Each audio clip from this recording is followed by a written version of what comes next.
Is joining me live now as a former Home Affairs Secretary, Mike Pezzullo. Mike, before the election, we talked about what might be in the in-tray for an incoming government. Now, it is very clear what that government looks like and the mandate that it has and the power that they're going to have in this term. What should be the first order of business?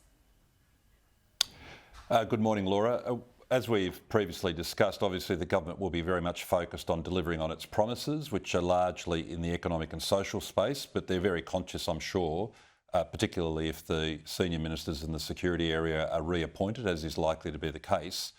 They're very alert to how messy, lonely and hard the outside world is. Only just this morning, obviously, there are concerning reports coming in about the potential for escalation between India and Pakistan. We might come back to that.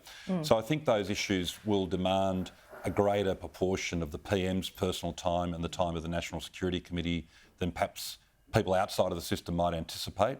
The things we talked about last week, we'll just go through them quickly because I'm sure we'll be able to revisit these in the weeks ahead. There are a number of very key defence decisions that need to be attended to in this term, particularly what we do to ensure that we don't have a submarine capability gap, extending the Collins class and making sure that the Virginia acquisition and the AUKUS design are all on track. Maybe we can come back to that. And there are a whole lot of other defence issues that we've spoken about. I think defence funding will be a concern. I think I said last week that if you combined what the coalition was promising in terms of funding, plus the excellent defence strategy that was derived from the Defence Strategic Review, you'd have just about the optimal defence policy and strategy for the country. So that'll be a challenge in terms of budgetary provisioning. I think in terms of the US alliance, there'll be dramatic developments in that alliance over the next 3 years. Setting aside the trade tariff issues, just strictly on the defence side, we'll start to see the arrival of the 4 US combat submarines in 2027. I actually got the number wrong last week when I was saying to you, Laura, that that'll be 10% of their available force. If you actually look at the available submarine force the Americans have, allowing for boats that are in maintenance, it's actually higher than that. It's about 4 out of 32 combat submarines, attack submarines. Very significant deployment. That starts to happen in Stirling in WA from 2027. That will play Australia into a whole lot of geopolitical issues that we're really, frankly, unused to being directly involved in supporting US combat forces operating from Australia. So that's in the alliance space.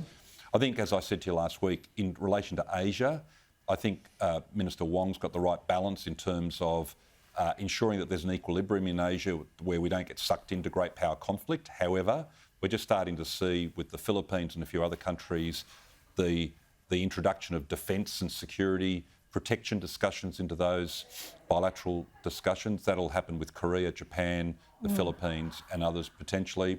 And then finally, just to round the list out, Jim Chalmers, the Treasurer, has spoken about this, as has his Secretary. As we proceed down the path of economic reform, we're also going to have to think about not just productivity, very important, but how do we harden certain parts of the economy should, God forbid, some kind of conflict occur. And then finally, in the civil defence and social cohesion space, I think whether it's Mr Burke, who's reappointed as Home Affairs Minister, or someone else, there is a lot of work to be done to bring different parts of the community along in terms of the geopolitical challenges that we face. I was very distressed and concerned to see the sense in the Chinese-Australian community that they might be considered to be disloyal. There was an unfortunate reference to Chinese spies, which I think was rather loosely made. I think there's a lot of work to be done in the social cohesion space